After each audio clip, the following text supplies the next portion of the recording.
Assalamualaikum dan kembali lagi dalam malam puaka.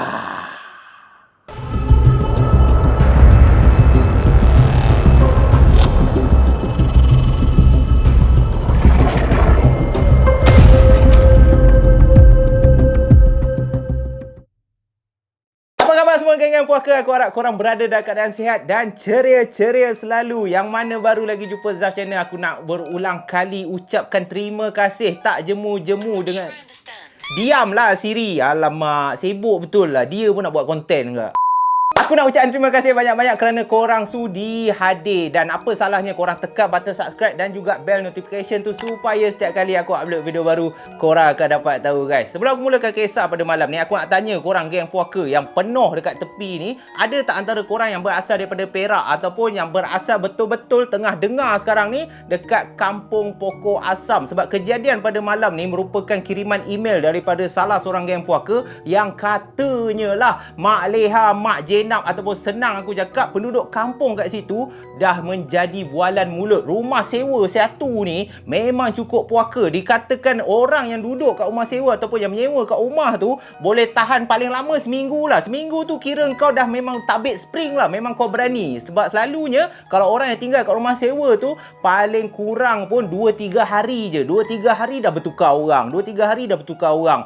Dan apa yang berlaku mestilah korang nak tahu. Kalau takkan korang hadir kan. Dan macam mana korang nak tahu? Mestilah Zaf kena cerita. Jadi apa yang kita buang masa berborak panjang-panjang ni? Ayo kita teruskan keseraman level pisang pada malam ni dalam malam puaka.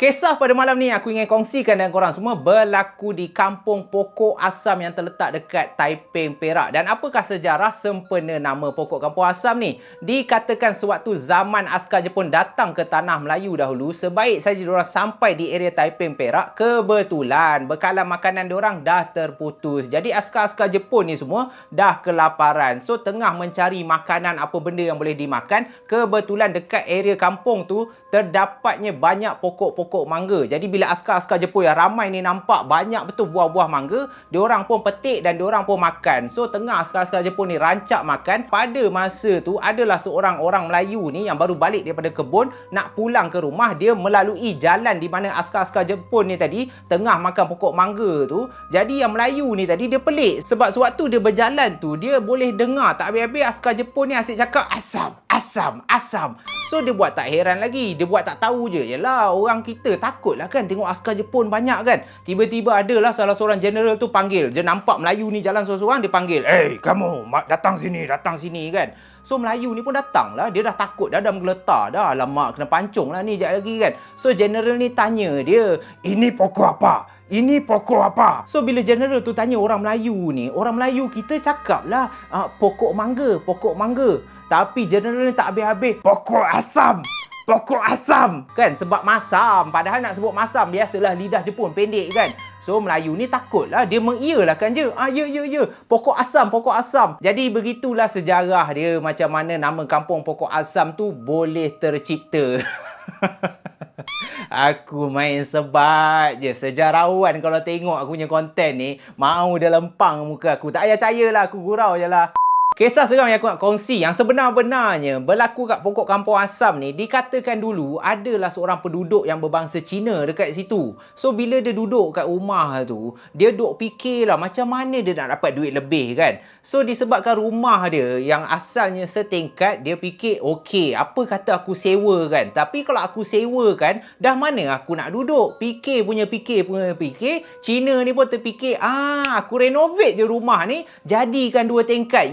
Intelligent people thinking of the world lah Cina ni kan. Memang pandai betul cari duit pada masa tu. So dia renovate lah rumah dia, jadikan 2 tingkat, di mana tingkat atas tu untuk disewakan kepada orang, tak kisahlah sesiapa pun. Manakala Cina ni dia masih boleh tinggal dekat rumah asal dia, dekat tingkat bawah. tetapi telah berlakunya beberapa kejadian seram yang diceritakan oleh 3 orang yang pernah menyewa kat situ, dan kisah ketiga-tiga ni akan aku kongsikan dengan korang. Kejadian yang pertama berlaku kepada Wak Haji. Wak Haji ni merupakan seorang bangsa ataupun warga Indonesia yang bekerja dekat Taiping tu, kerja construction, dan cari kebetulan sewa yang diberikan oleh owner Cina ni agak murah. Jadi Wak Haji pun tak fikir banyak, dia pun menyewa lah di tingkat atas rumah tu. Tapi tak sampai 3 hari je Wak Haji ni berpindah keluar. Sebab apa yang berlaku? Sebab dikatakan Wak Haji ni terkena gangguan setiap malam selama 3 hari sebelum dia berpindah keluar daripada rumah tu.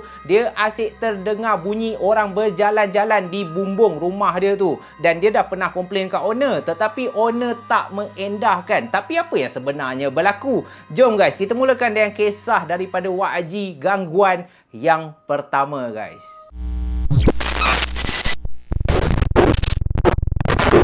Wak Haji yang berusia 32 tahun, seorang warga Indonesia yang bekerja sebagai buruh binaan dekat Taiping, Perak. Dan sewaktu dapat pekerjaan sebagai buruh binaan tu, majikan dia tak menyediakan tempat tinggal. Jadi disebabkan Wak Haji ni tak nak tinggal bersama pekerja-pekerja lain, dia pun carilah di sekitar Taiping tu. Dan sebaik saja dia pergi ke kampung pokok asam ni untuk dapatkan harga yang berpatutan, sebab dekat bandar tu memang agak tinggi kos dia. Nak sewa satu rumah tu dah lah nak seorang diri, memang tak mampulah Wak Haji ni, orang baru nak start kerja kot. So dia jumpalah tuan rumah yang bernama Elvin ni tadi, dan Elvin menawarkan harga yang bagi Wak Haji memang cukup cantik. Rumah yang cantik, ada televisyen, ruang yang luas di tingkat atas tu. So Wak Haji tak lengah masa, dia teruslah bersetuju dan menyewalah di tingkat atas. Tapi kalau korang nak tahu, hari pertama Wak Haji tinggal kat rumah tu je, dia dah tak boleh tidur lena dah. Sepanjang malam dia akan terdengar dekat atas bumbung rumah dia seakan-akan bunyi tapak kaki orang berjalan. Kalau slow tak apa guys, kalau sekadar sekali dua tak apa. Ini sepanjang malam dia boleh dengar bunyi tapak kaki, kejap macam berjalan, kejap macam berlari. Dan ada juga beberapa kali Wak Haji ni terjaga daripada tidur disebabkan dia terkejut sebab bunyi hentakan yang teramat kuat.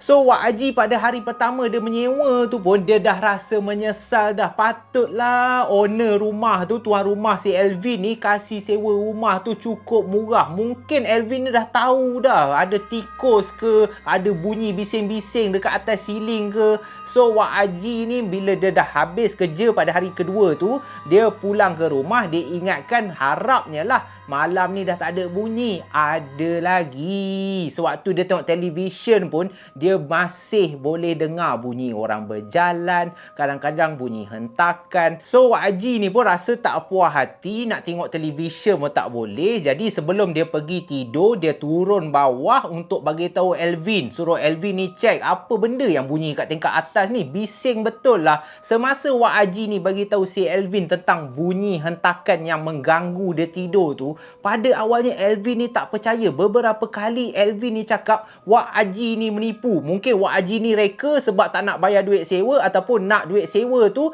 dipotong setengah. Kononnya dia nak pulang balik duit. Tapi Elvin cakap, mana ada, sebelum ni pun ada orang sewa, tak ada pun dia dengar bunyi apa-apa kan. So disebabkan nak puaskan hati Wak Haji ni, Elvin pun naiklah ke tingkat atas. Nak tengoklah betul ke ada bunyi tu. Dan malang sekali bagi diri Wak Haji ni. Sebab apa? Sebab sebaik saja dia dengan Elvin naik ke tingkat atas, masuk ke dalam rumah Wak Haji ni, tak ada pun bunyi orang berjalan ke, bunyi hentakan ke. Seolah-olah nampak sangat yang Wak Haji ni mereka-reka cerita. Elvin pada masa tu dah panas dah. Beberapa kali dia cakap kat Wak Haji ni, "Haiya, you jangan ini macam saya sudah kasih you rate harga cantik you jangan reka lah ini macam. Saya layan you elok apa." Berkali-kali juga Wak Haji meyakinkan si Elvin ni, "Betul mas, mana mungkin saya menipu.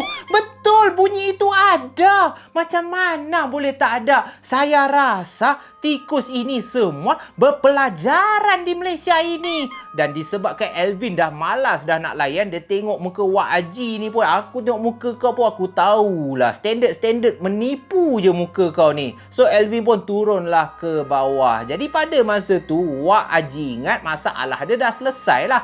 Kemungkinan tak ada lah dah bunyi tu. Masuk saja hari ketiga, malam ketiga dia tinggal kat rumah tu. Sebaik saja dia nak lelapkan mata dia pada pukul 11 malam.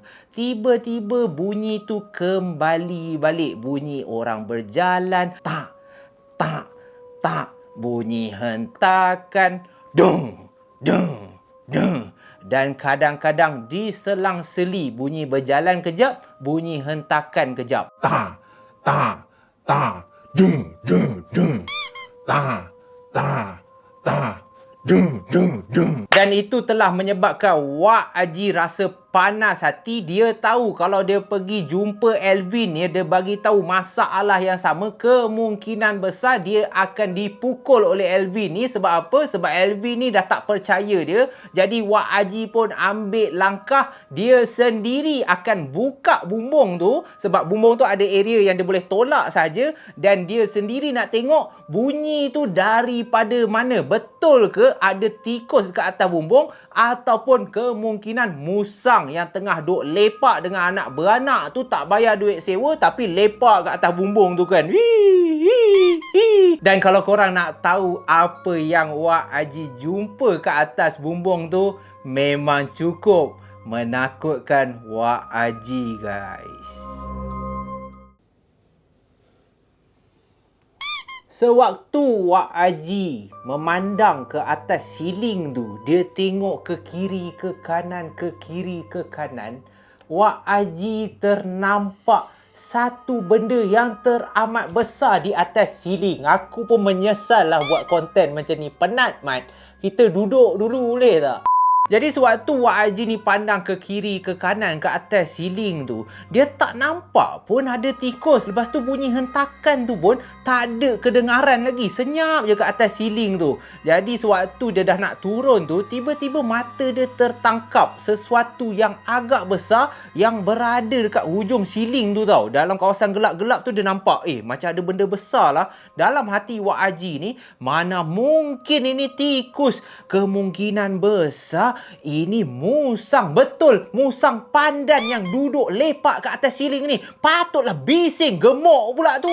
Dalam hati Wak Haji ni dah marah dah. Oh, musang gemuk. Lalu dia pun turunlah tangga tu. Dia pergi ke arah dapur. Dia nak ambil lah kayu belantan. Dia memang ada kayu belantan lah kan. So dia dah ambil kayu belantan tu. Semasa dia berjalan balik nak memanjat balik ke atas siling tu, alangkah terkejutnya Wak Haji ni.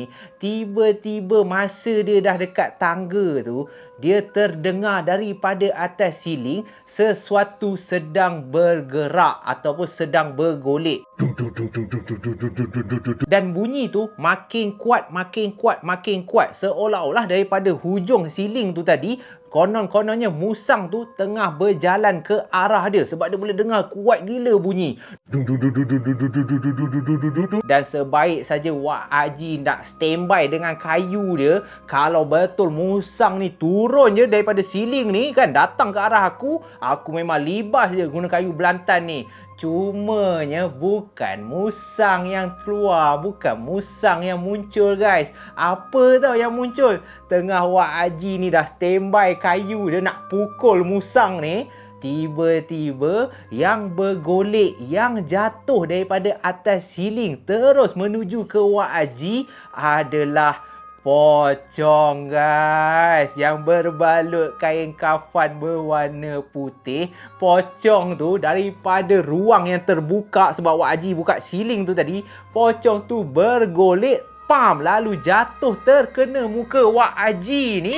Wak Haji pun terjatuh, terlentang ke belakang, kayu belantan dia pun terlepas. Dan sebaik sahaja dia menggosokkan kepala dia selepas dah jatuh tu, alangkah terkejutnya dia dekat ruang tamu tu. Dia boleh nampak sekujur badan yang berwarna putih, pocong yang teramat besar, yang teramat panjang, dengan kain kafan yang menampakkan muka pocong yang berwarna hitam dengan mata yang terjegil memandang tepat ke arah Wak Haji. Lalu disebabkan terlalu takut, air kencing dia semua dah menjejeh-jejeh keluar. Wak Haji ni terus berlari masuk ke dalam bilik dia, selubung dan menggigil. Ketakutan, memang betul-betul takut. Dan dikatakan pada malam tu, itulah malam terakhir Wak Haji menyewa dekat rumah si Elvin ni. Keesokan harinya, Elvin ni pun pelik. Kenapa bila dia nak cek bilik Wak Haji ni,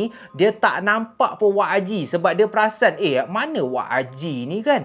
Apa hal pagi tadi aku nampak dia macam keluar terburu-buru macam tu dengan bawa segala beg pakaian dia apa semua.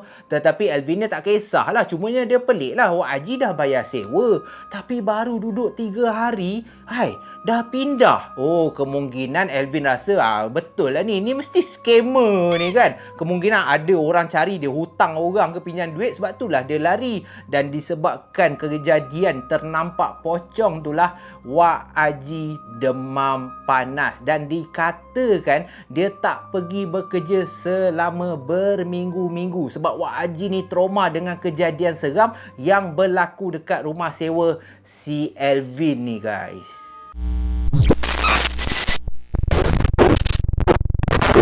Selepas kejadian seram yang dialami oleh Wak Haji pun dah cabut lari keluar daripada rumah si Elvin ni. Tak lama kemudian Elvin dapat seorang penyewa baru, warga Bangladesh, Abbas nama dia. Berusia 44 tahun. Pekerjaan si Abbas ni apa?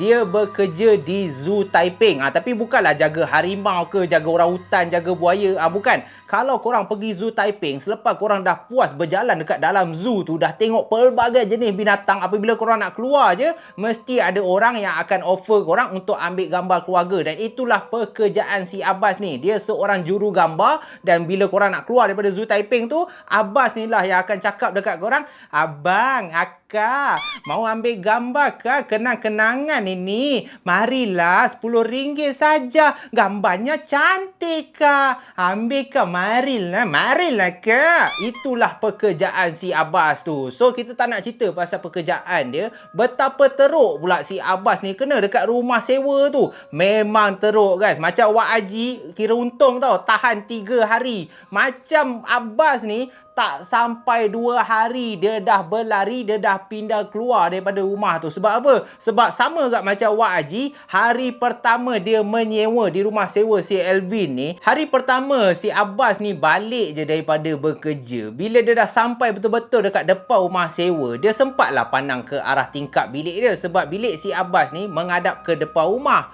Tetapi alangkah terkejutnya si Abbas ni apabila dia nampak dekat tingkap tu, dalam bilik dia ada satu susuk tubuh wanita. Tapi dia tak tahulah muda ke tua ke, cuma dia just nampak bentuk je sebab tingkap dia tu agak kabur sedikit. Dalam hati si Abbas ni, "Alamak, apa itu? Mana orang sudah masuk saya punya bilik lah ini? Mau curi barang saya lah, alah." Lalu Abbas ni pun lari cepat-cepat naik ke tingkat atas, buka pintu rumah apa semua. Dia pun tak lengah masa, terus menuju ke bilik dia. Dan alangkah terkejutnya si Abbas ni, sebaik saja dia buka pintu bilik dia, dia tak nampak ada seorang wanita ataupun ada sesiapa pun dalam bilik dia. Dalam bilik dia, dia cek dalam bilik air, dalam almari apa semua, tak ada orang. Dan Abbas pada masa tu dia dah agak meremang dah. Segala bulu yang ada kat badan dia ni, biasalah Bangladesh kan, penuh bulu ni, bulu dada lebat betul ni, dah tegak semua kan. Sebab Abbas ni macam takut sikit tau. Lagi-lagi pula dia fikir, mana itu orang? Tadi saya nampak. Saya ini muda lagi. Mana itu orang? Mana itu orang? Banyak pula kau punya cerita, aku lempang kau Abbas. So Abbas dah gelabah gila dah pada masa tu. Yelah, tadi dia betul jelas. Dia memang yakin dia nampak ada orang dalam bilik dia. Tapi bila masuk dalam bilik tak ada sesiapa pun. Cumanya hidung Abbas yang besar tu dia boleh tertangkap satu bau. Dan Abbas ni gambarkan dia bukannya bau wangi ataupun bau busuk. Tetapi bau yang kurang menyenangkan. Cumanya Abbas tak tahu daripada mana datangnya bau ni. Dan itulah gangguan yang terkena kepada Abbas pada hari pertama. So hari pertama tu malam tu dia tidur macam biasa, tak ada hal sangat lah. Tapi bila masuk je malam kedua ataupun hari kedua, sama juga, sebaik saja dia pulang daripada tempat kerja dia, bila dah ada dekat depan rumah, lagi sekali dia memandang ke arah bilik dia. Kali ni dia tak nampak ada orang pun dalam bilik dia. Jadi dalam hati si Abbas ni, okeylah, hari pertama sajalah saya kena kan. Sambil menggeleng-gelengkan kepala dia. Pada masa tu pula dia baru lepas pergi pasar kan. Ni beli Maggi, beli ayam. Malam ini saya mau masak kari lah, kari ayam, Maggi kari ayam. Dengan happy-happy naik. So sempatlah dia pergi ke arah dapur masak Maggi apa semua. Dan sebaik saja dia dah makan Maggi tu, tepat pukul 10 malam dia pun dah ngantuk dah. Dia nak masuklah ke dalam bilik dia. Cumanya kali ni yang berbeza daripada malam pertama tu. Malam pertama tu dia nampak kat tingkap, tapi bila dia masuk ke dalam bilik dia, dia tak ada jumpa sesiapa. Malam kedua ni, sewaktu dia nak masuk tidur, dia buka je pintu bilik dia. Alangkah terkejutnya si Abbas ni, dengan mata terbeliak, dia dah kaku dah. Kaki dia, seluruh badan si Abbas ni seolah-olah tak boleh bergerak. Sebab apa guys? Sebab dia nampak ada seorang nenek tua yang berdiri menghadap ke depan rumah tu, dekat tingkap tu. So dia nampak tepi je lah nenek tua ni tengah memandang keluar. Dan sebaik sahaja dia buka pintu, Abbas nampak nenek tu. Apa yang lagi menyeramkan, kepala nenek tu tiba-tiba secara perlahan-lahan menoleh ke arah si Abbas ni. Seolah-olah nenek tu tahu kehadiran si Abbas dalam bilik tu. Dan lagi menakutkan, apa yang membuatkan si Abbas ni cabut lari. Macam Wak Haji tu okey lagi. Tapi Abbas ni dia terus tinggalkan apa semua, pakaian dia apa semua. Dia memang cabut lari. Dia memang takut gila. Sebab tiba-tiba nenek ataupun makhluk tu cakap dekat Abbas, "Masuklah nak. Meh kat nenek. Masuk meh. Baru balik je.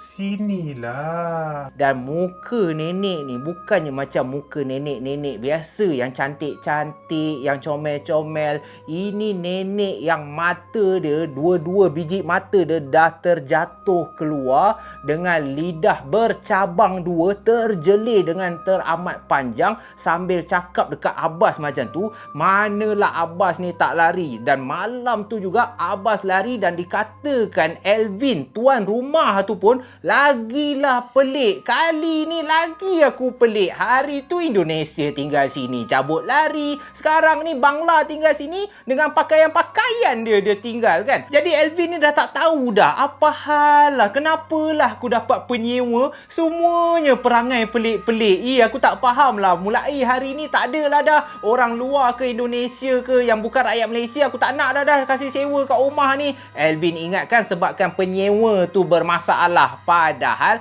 rumah engkau, rumah sewa engkau sendiri Elvin, yang berpuaka. Dan sebaik sahaja Abbas ni dah tak tinggal kat rumah tu, selang 2 bulan, selepas rumah tu dah kosong selama 2 bulan, adalah seorang wanita yang bekerja sebagai jururawat yang baru berusia 24 tahun, bernama Hayati. Dan Hayati lah orang yang paling lama tinggal dekat rumah sewa tu. Selama 5 hari Hayati tinggal kat rumah tu. Lagi menyeramkan, gangguan yang paling ekstrim. Dan aku nasihatkan kepada korang yang tengah menonton sambil makan cekodok ke Maggi ke, especially makanan berkuah, aku harap cerita ketiga ni tidak membuatkan korang semua lawyer ataupun kembang tekak. Jadi aku nasihatkan awal-awal, siapa yang tengah makan tu stop video ni dulu ataupun stop makan dahulu.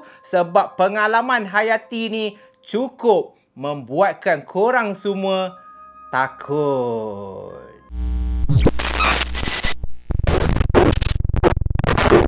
Hayati yang berasal daripada Selangor telah mendapat satu peluang pekerjaan di salah sebuah hospital yang terletak kat Taiping, Perak. Jadi bila dah nak kena menetap kat sana, Hayati ni pun terpaksa menyewa rumah lah. Cari punya cari, nak dijadikan cerita. Dia terdengar lah daripada mulut kawan-kawan dia yang dekat kampung Pokok Asam ada seorang lelaki berbangsa Cina bernama Elvin ada menyediakan rumah sewa yang cantik dan harga berpatutan. Jadi Hayati ni pun tak lengah masa selepas dia dah tengok rumah sewa dia cantik apa semua, dah berjumpa Elvin, dah bayar duit sewa, Hayati pun mulalah menetap di rumah sewa baru dia tu. So hari pertama tu sewaktu dia tengah punggah-punggah barang, dia susun balik perabot, dia kemas balik sebab dah 2 bulan kosong kan, dah ada sawang apa semua, dia terpaksa kemaskan balik lah rumah sewa tu. Tengah kemas-kemas, tiba-tiba dia rasa apa hal seluar aku basah ni, dah lah pakai seluar warna putih. Bila dia tengok seluar dia dah bertukar jadi warna merah. Pada masa itulah Hayati baru sedar, ya Allah, aku terlupa yang aku datang bulan. So bila dah darah tu menitik-nitik ke area ruang tamu tu, seluar pun dah lenjun, Hayati ni cepat-cepat berlari ke dalam bilik air, dia buang pad dia. Seluar yang penuh dengan darah tu dia tak sempat basuh sebab dalam otak Hayati ni dia nak cepat-cepat kemas rumah tu. Jadi dia hanya gantung ataupun dia hanya letak je seluar dia yang penuh darah tu dalam bilik air. Dia pakai pad baru, dia pakai seluar baru dan dia pun sambung kemas balik. Bila dah habis kemas apa semua, dia pun pergi mandi. Sebab dalam rumah tu ada 2 bilik air, satu kat ruang tamu, satu dalam bilik. Yang dia letak dia punya seluar yang ada darah tu dekat ruang tamu punya bilik air. So lepas dah habis kemas tu dia terlupa agaknya, dia pun mandilah. Dia mandi dalam bilik dia, dah bersih-bersih dan disebabkan dah penat, dia pun masuk tidur. Tengah dia tidur-tidur tu, dalam pukul 1 lebih pagi, 2 pagi macam tu, dia tersedar. Dia tidur dia kiranya terganggu disebabkan dia terdengar bunyi seakan-akan bunyi orang tengah meratah sesuatu. Dengar cukup rakus tau.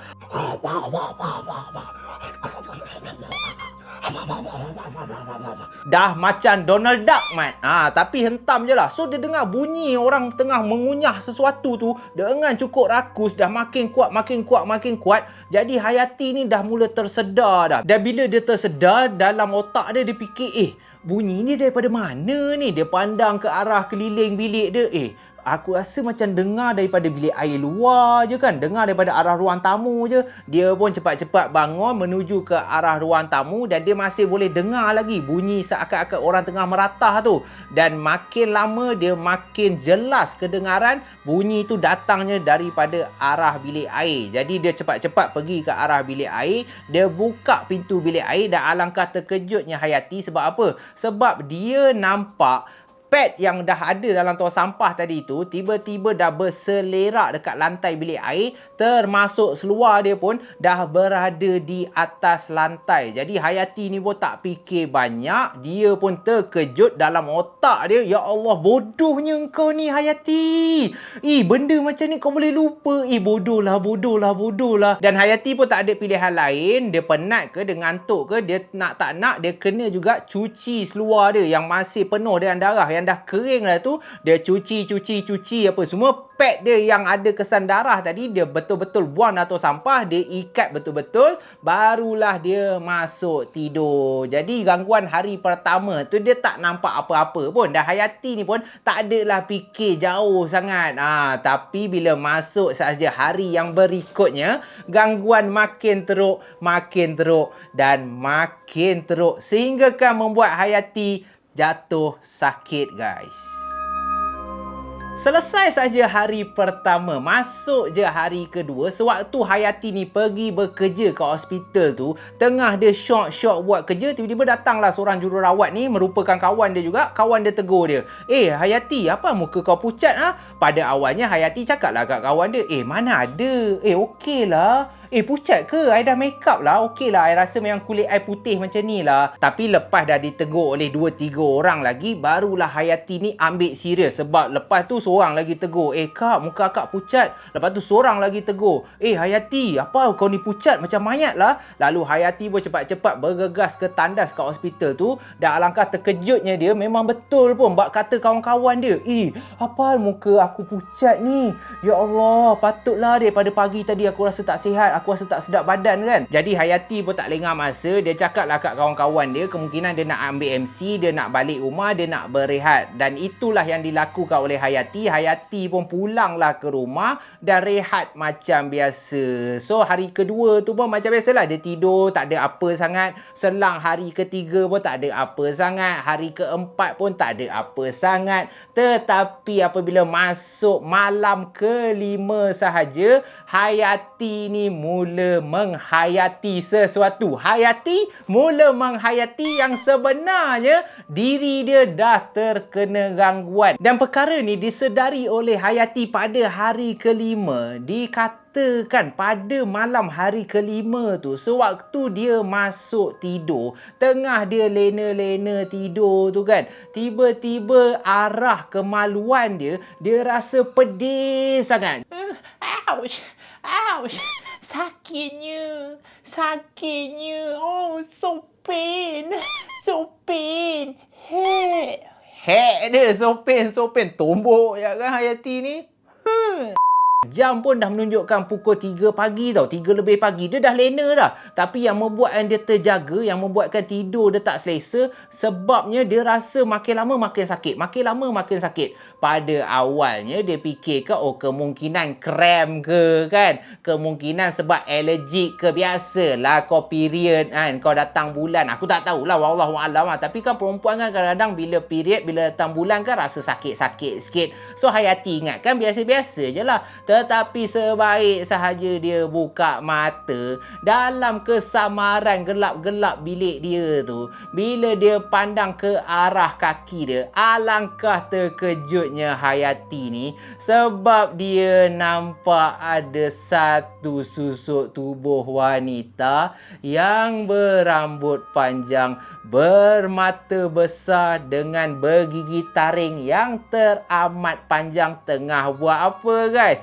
Ini yang geli sikit ni. Lembaga yang cukup menakutkan tu tengah duduk betul-betul di antara kedua kaki Hayati ni, dan mulut lembaga ni tengah menghisap kemaluan si Hayati ni. Allahu Akbar, aku dah berkias dah ni. Dia tengah menghisap darah haid ataupun darah period, sisa-sisa yang masih berbaki yang keluar tu. Dan lembaga ni merupakan seekor langsue guys. Langsue tu tak kasih can, dia sedut segala darah kotor yang keluar tu, dan disebabkan itulah kemaluan Hayati ni rasa teramat sakit. Dan Hayati ni pun pada malam tu jatuh pingsan. Keesokan harinya dia demam panas, dan dia ceritakanlah sebaik saja dia pergi ke hospital balik lepas dia dah larat, lepas dia dah berpindah keluar daripada rumah tu. Dikatakan Hayati ni pun ceritalah kat kawan-kawan dia apa gangguan yang dia terkena. Dia memang betul nampak ada seorang wanita yang bergigi tajam, bermata besar, muka yang teramat menakutkan. Dan kawan-kawan dia cakap, kalau kau nak tahu Hayati,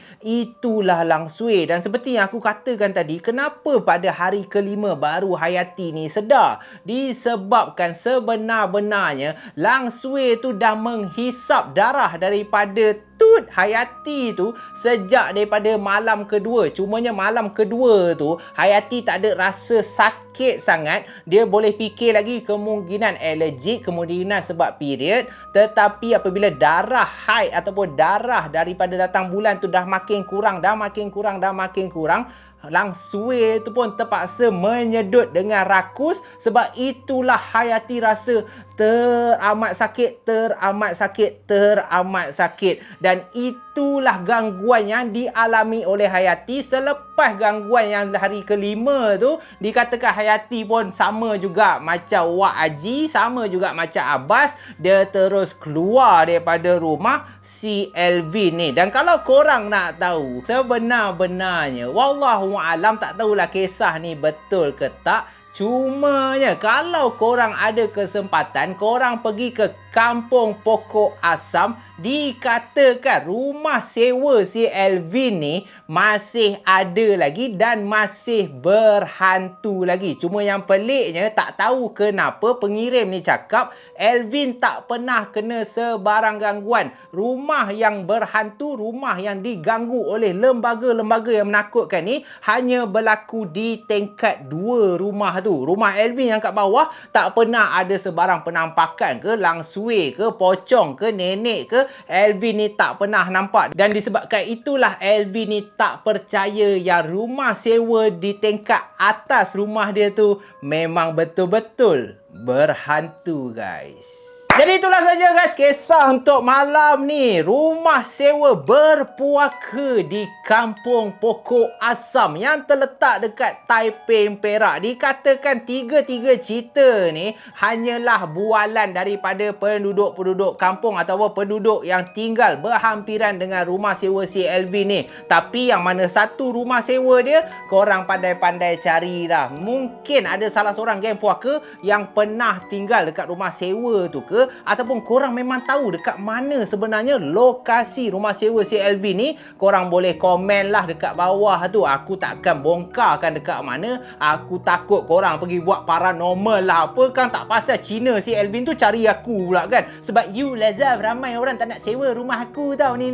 Dah jadi satu masalah. Yang penting kita ambil segala iktibar dan anggap apa yang aku ceritakan ni hanya sekadar hiburan. Yang baik kita ambil, yang buruk kita tolak jauh-jauh. So itu saja, guys, kisah untuk malam ni. Aku rasa itu sajalah. Nak cakap apa lagi, Zaf? Kita jumpa lagi dalam malam puaka yang akan datang. Stay safe, stay healthy. I love you guys so much. Dewa.